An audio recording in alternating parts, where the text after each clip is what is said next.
Texas GOP Chair and Lieutenant Colonel Alan West. Thank you so much for joining us. Really appreciate your time. So what is your message to Texas Republicans this week?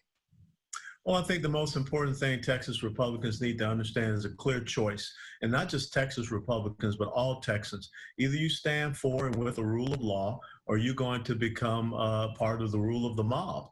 And if there's one thing that we have seen recently with the decision that was made down in Austin, Texas, to defund the police by some $150 million and apportion those resources elsewhere, think about what that means for the Texans there in Austin or anybody visiting Austin as far as their safety and security. So I think that that is a preeminent thing that every single Texan should be concerned about. Do you believe this is the most important issue? I mean, obviously, as you know, we're in the middle of a pandemic. A lot of people are very concerned about, their health and whether the economy rebounds.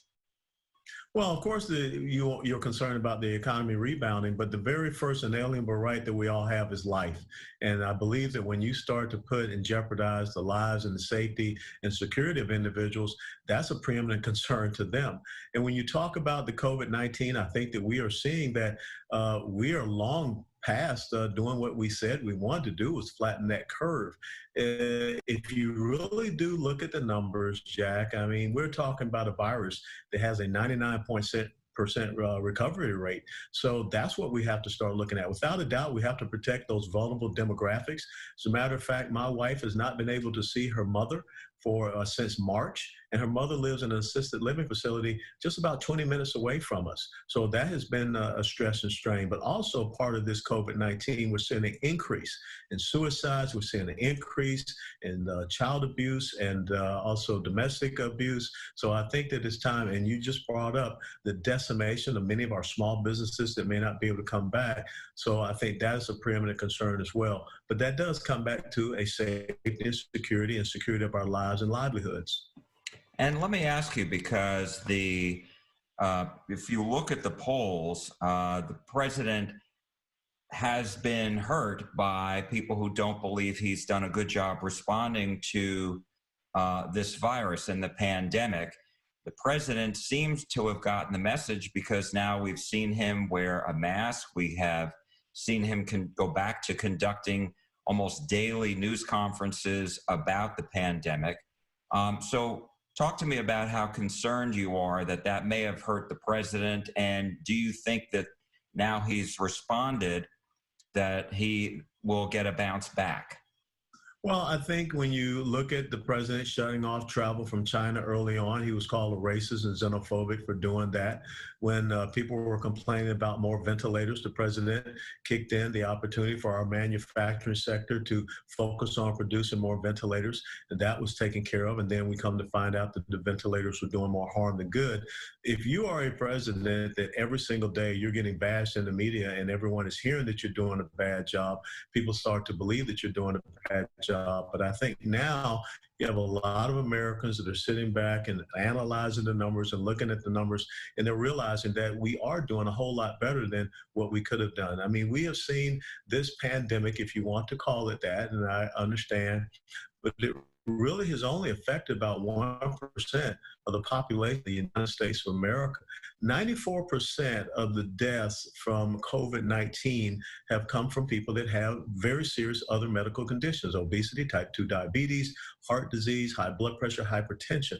And in the state of Texas, we know that some 75% of the deaths, sadly, to COVID-19 are in the age group of 65 or above. So I think that we have done absolutely the best that we could possibly do, understanding that this is a virus that came out of nowhere. And I think that now we need to have more focused solutions instead of a mass solution that really does affect other people. And the key part of that, again, as we just talked about, is getting the economy turned around, especially here in the state of Texas. What is at stake this November? Well, it's very interesting when you looked at the Democrat convention, they talked about the future of America, the future of democracy, and what have you. I will agree with you that the future of America, the future of Texas is at stake, the future of our, constitutional republic. And I just want folks here in the great state of Texas to think about this. When you are looking at the Biden-Harris team that has embraced the Green New Deal, that means that they want the oil and gas industry that without a doubt is preeminent for the Texas economy, made us the 10th largest economy in the world. They want that gone in the next 10 to 12 years. Texas has enabled the United States of America to be energy independent, a net exporter of its energy resources, the number one port for the export of liquefied natural gas in the world is the port of Beaumont, Texas. Think about what that means for our economic security, energy security, and national security. But yet, when you are looking at a ticket of Biden and Harris that wants to decimate that and get rid of that, I think those are the type of things that people have to realize that's truly at stake, the future of the state of Texas. What are Republicans telling you in Texas? Do they understand what you believe is the urgency? Without a doubt, they understand it, and I think that you're going to see an incredible turnout. One of the things that, as I go out to East and West Texas, challenging the people to at least have no less than a 75% turnout. But I also think you're going to have independents and some disaffected Democrats that are, again, going to see that this Democrat Party is not the party that, my parents were Democrat members of. John Lewis was my congressional representative when I was growing up in Atlanta, Georgia. This is a completely different party when you look at their philosophy of governance, their ideological agenda, and it is antithetical to the growth, opportunity, and prosperity that we have seen here in Texas, that it made it the state where 10% of Fortune 500 corporations and businesses have relocated to. So I think that it's not just Republicans understanding this sense of urgency. I think more Texans are understanding this sense of urgency. This is a clear-cut decision and choice that we can make. We have seen polls that show the president has very high approval rating among Republicans, high 80s, low 90s. And then we've also heard and seen some polls suggesting that the president has a problem with Republican women in the suburbs. How concerned are you about that? I will tell you that there's a very interesting statistic that you can just go out and see. Go to a gun store anywhere in the suburbs in Texas or anywhere in Texas, and you will be very hard pressed to find handguns and the availability of ammunition. And the number one demographic that is buying handguns and also taking concealed carry license classes are the people that you just talked about, suburban women. Why? I come back to my initial point. They're concerned about their safety and security. When they hear people talking about abolishing ICE, defunding police, when they know that Texas is the number one state for human and sex trafficking, they're going to protect themselves. They're going to protect their families. And I don't think that suburban women are going to vote for an agenda which Joe Biden has said that Robert Francis O'Rourke will be the person that takes care of his gun problem. And Kamala Harris came out during the Democrat primary, and she clearly stated she will use executive orders to undermine and eliminate the Second Amendment. No one is buying a handgun to protect themselves right now so that they can give it away 3 to 4 months from now, especially not suburban women. But are all those women Republicans? I mean, I'm sure there's some Democrats in there as well. And that's why I say that's a crossover issue. And it comes back to that simple thing, the rule of law versus the rule of the mob. Think about the McCloskey family of St. Louis, sitting in their homes in a gated community, eating dinner, and the next thing you know, 300 to 400 people show up. But the story that a lot of people don't tell is that they came back the next day, even greater numbers. And the things that were being shouted by that mob was that they wanted to, do bad things to Miss Patty McCloskey. They wanted to burn down the house. They were going to kill him. They even put that out on social media. That's why it's going to be a difference. And I think that a lot of these early polls, registered voter polls, as opposed to most likely voter, surveying, I think you'll see a big difference as we go into this election season. So how would you make the case for a second term for President Trump?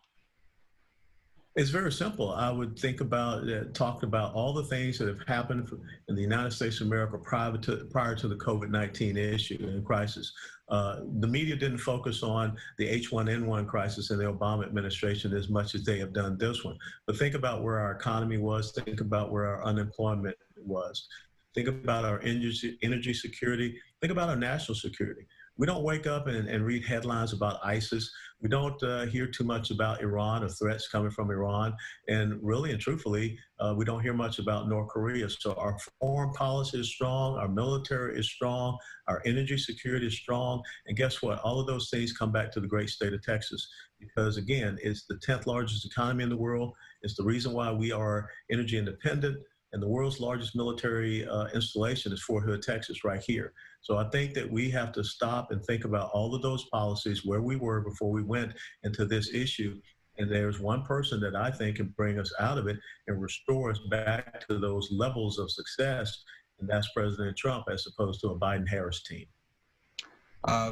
You had mentioned the Democratic National Convention last night, and as you know, former President Obama sharply criticized President Trump. He said he's shown no interest in putting in the work, no interest in finding common ground, no interest in using the awesome power of his office to help anyone but himself and his friends, no interest in treating the presidency as anything but one reality show that he can use to get the attention he craves.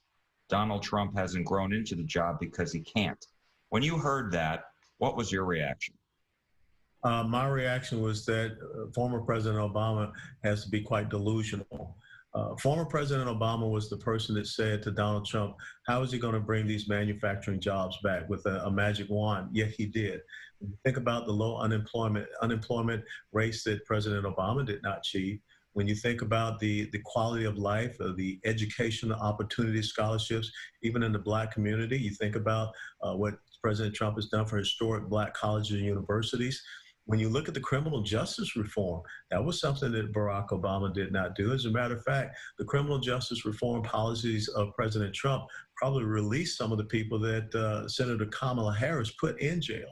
And then again, we don't operate under the foreign policy of strategic patience. We don't lead from behind anymore. We don't see our sailors being held at gunpoint by the Iranian Revolutionary Navy. And then we don't have a Secretary of State like John Kerry who wants to thank the Iranians for holding our sailors in confinement and then, of course, releasing them. And we're certainly not sending the Iranians millions and billions of dollars. So I think that, you know, if you objectively sit down and look at the comparative analysis between the 8 years of President Obama and then this first term of President Trump, we're on the right track. And my last question, and I really do appreciate your time today, is talk to me about this convention. I was reading that the president criticized the Democrats, saying their convention was a bore. How do you make it more exciting when so much of it is virtual?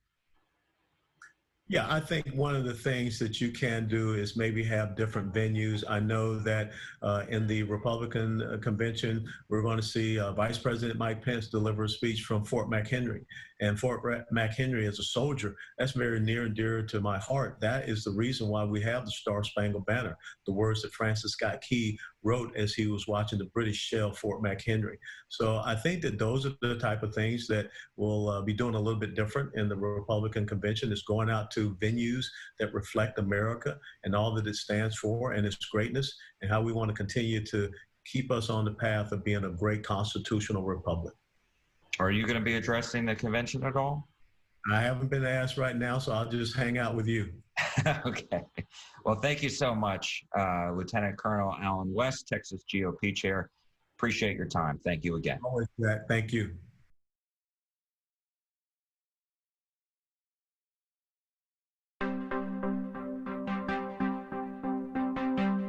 Get the CBS DFW local app on any device. Local news, sports, weather, video on demand, and CBSN.